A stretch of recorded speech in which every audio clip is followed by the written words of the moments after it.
Mám opäť možnosť spovedať v dámskom klube, volá sa Peťo Kováč a posledne, keď odchádzal, tak sme si dali heslo, že kto zahradničí, ten fičí. A v tomto budeme dnes pokračovať, pretože úžasná téma nás čaká. Ak túžite po ovocných stromčekoch a nemáte záhradu, Peťo vám poradí, aké odrody vyberať, ako sa o ne starať, takže klapka, nech sa páči, idete. A ideme na to. Ideme na to. Takže naozaj som tieto odrody vyberal, ako poviem, že od srdca, pretože ich mám niekoľko druhov aj odrod nasadených a najmä naozaj tieto vám zarodia, pretože je veľký dopyt aj po týchto malých zakreslých stromčekoch, pretože veľa ľudí má terasy, balkóny, býva na bytovkách, na bytoch, majú chaty, kde sa nie je možnosť tak o to starať, tak som tu vybral druhy, ktoré by vám krásne rastli, perfektne rodili. Neurodia tak, že by ste mali za bedničku plodov, ale zarodia vám tak, že si to môžete ochutnať ako takú jednohúbku. A jednohúbky ja mám veľmi rád, neviem ako vy, ale... Ja milujem jednohúbky a hlavne také, čo mi vyrastú na balkóne. A dokonca ich môžete ich kombinovať niekoľko do tých črepníkov, do tých hrantíkov. A môžeme teda začať si ich predstavovať, lebo sú naozaj že perfektné. Perfektné. Peťo, z vás ide naozaj láska k tej prírode, mám z toho obrovskú radosť, pretože tento rád, ktorý máme na pulte, to je všetko to, čo môžeme mať skutočne aj v tých hrantíkoch na balkónoch. Že to ide o ten menší priestor. Prejdeme si, čo ste vybrali. Dobre, ja by som začal úplne taká parádna, aj tá novinka, aj táto zakreslá malina. Volá sa vlastne tá Lowberry Baby Dwarf. Naozaj je vidieť, ako má krátke internódy a teraz nám bude aj kvitnúť a má veľmi veľa plodov. A tie plody sú není, že práve že maličkého zrastu, ale sú naozaj klasické veľké maliny. Je veľká výhoda, že naozaj to malom črepníku alebo aj v tých hrantíkoch nám vydrží. Ak si zadovážite takýto, ktorý má vlastne zhruba 20 cm, tak kľudne môžete korene ako keby zostrihnúť, ak to odtiaľ vyťahnete a dať si to a trošku aj natlačiť do toho črepníka. A veľmi dobrá rada je, ak tieto črepníky máte, tak kľudne dajte na povrch, dajte nejakú kôru.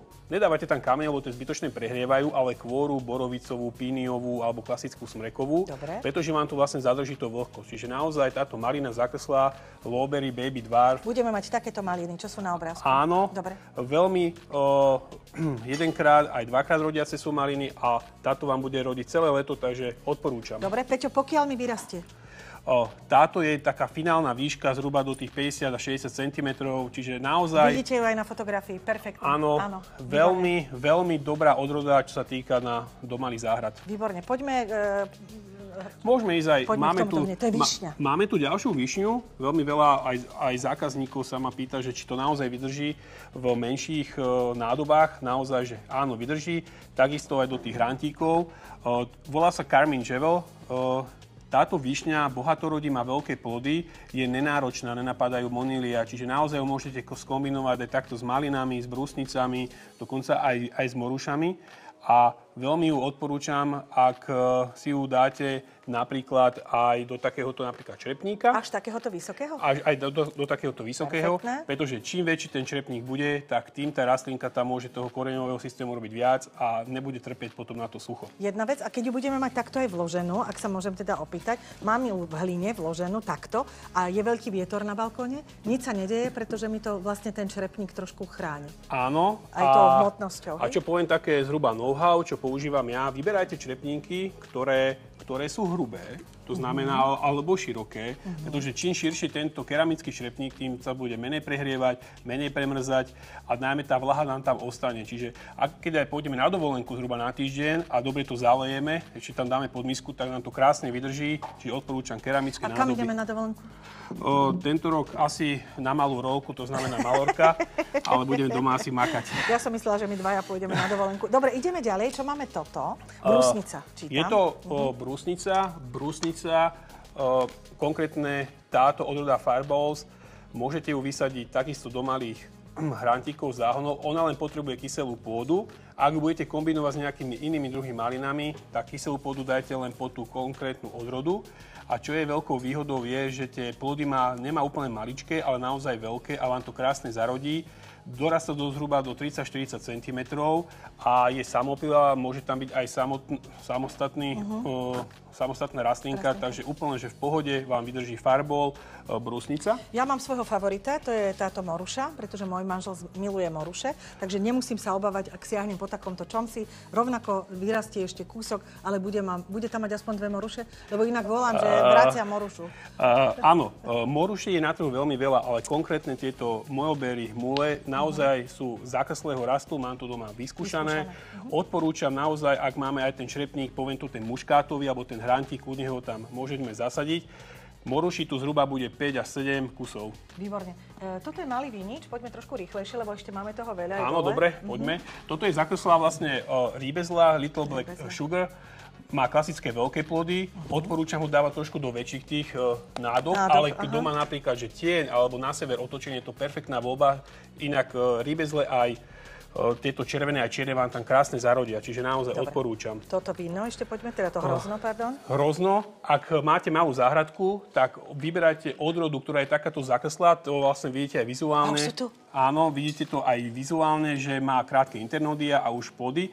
A takýto malý vinič nepotrebuje na to ani vedenie, len väčšiu bambusku, ktorý vám tam krásne zarodí. Skvelé. Toto všetko sme si dali na balkón do tých menších hrantíkov, ale vy ste priniesli aj také, ktoré môžeme mať položené voľne, ako keby na balkóne v rohu, vo väčšom kochlíku a budem to mať rovnako ovocný strom. Čo sú to tam za stromy? Je to veľmi dobrá a perfektná voľba. Máme zakreslé broskyne a nektarinky. Dokonca neplňa len účel, že ho môžeme skonzumovať, ten úžitkový, ale že aj ten okrasný, že to krásne aj rozkvitne do ružova.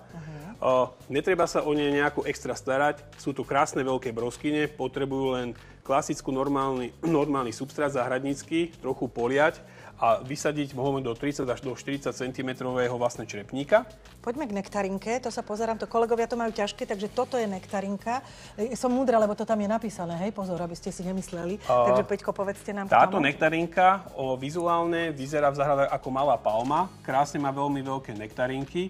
A čo je veľkou výhodou je to, že nepotrebuje nejakú extra starostlivosť, nenapadne nejaká choroba a škodca, ale potrebujeme ju určite na jar striekať mednatým postrekom, pretože nám tam vlastne určite kúčeravitosť. Tuto je to ošetrené, takže krásne to vyzerá. Dobre. Takisto si môžeme ešte aj vysadiť zakreslú hrušku. Toto je hruška? Áno, toto je Garden Pale.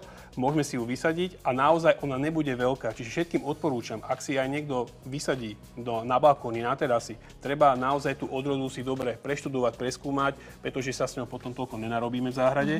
A naozaj klasické veľké hrušky nám to môže priniesť. Čiže tým, že je stromček maličký, neznamená, že budeme malé plody, ale krásne veľké. To mi hovoríte, ja som maličká, ale pritom mám krásne veľké srdce. Okrem to je super. Ideme ešte, prosím vás, sem k broskyni. Nesmiete odísť, keď nepoviete všetko. Potom broskyne tiež patria do tej skupiny zakreslých broskyn, nektariniek. A ich veľkou výhodou je to, že naozaj tých broskyn tam môže byť až 10-15 plodov. Oni vám vedia preplodzovať. To znamená, že tam môže byť 30 kusov, len treba urobiť prebierku plodov. A čo sa ešte týka u tejto broskyne, každoročne treba rezať ako vrbu, aby vám každý rok vyhnala krásne rodivé drevo, čiže to budete mať úplne že super aj čo sa týka krásy, ale ešte aj úrody. Jablonky?